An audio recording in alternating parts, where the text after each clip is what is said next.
Pour tourner Inglourious Basterds, Quentin Tarantino avait réservé son studio à Berlin, tout comme Roman Polanski, Alfred Hitchcock ou Fritz Lang en son temps. Peu connu du grand public, mais très apprécié dans le monde du cinéma, les studios Babelsberg fêtent ce mois-ci leurs 100 ans. Un siècle d'histoire mouvementée, notamment lors du Troisième Reich, où les studios deviennent un centre de production de films de propagande dirigé par Goebbels. C'était l'un des premiers studios qu'il a construit, et il voulait développer cela. Mais ce projet n'est jamais arrivé à son terme, Dieu merci. À la chute du régime nazi, c'est ensuite l'Empire soviétique qui utilise les studios pour sa propre propagande. Puis en 1989, le mur de Berlin tombe et vient le temps de la reconstruction et du développement.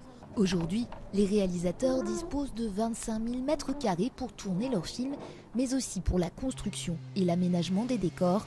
Des bâtiments jusqu'au revêtement de sol, on peut tout construire à Babelsberg, comme ce carrelage iranien élaboré pour le film Poulet aux prunes de Marjane Satrapi. C'est ce que Marjane voulait. En pratique, il fallait que ça ait l'air vieux, mais pas non plus complètement abîmé.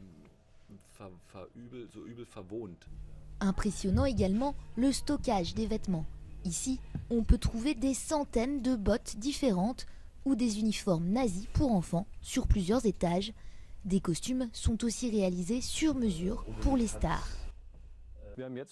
Pour le film Cloud Atlas, on vient de faire 2 costumes pour Halle Berry. En haut, on a une styliste et une couturière. On a aussi fait 2 pantalons pour Tom Hanks. Vous voyez, on travaille pour Hollywood. Et si Hollywood se déplace si facilement à Berlin, c'est parce que la capitale allemande possède des atouts non négligeables, surtout en temps de crise.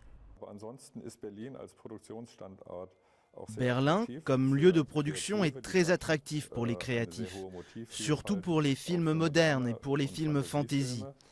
Et le coût de la vie est beaucoup moins élevé qu'à Londres, par exemple.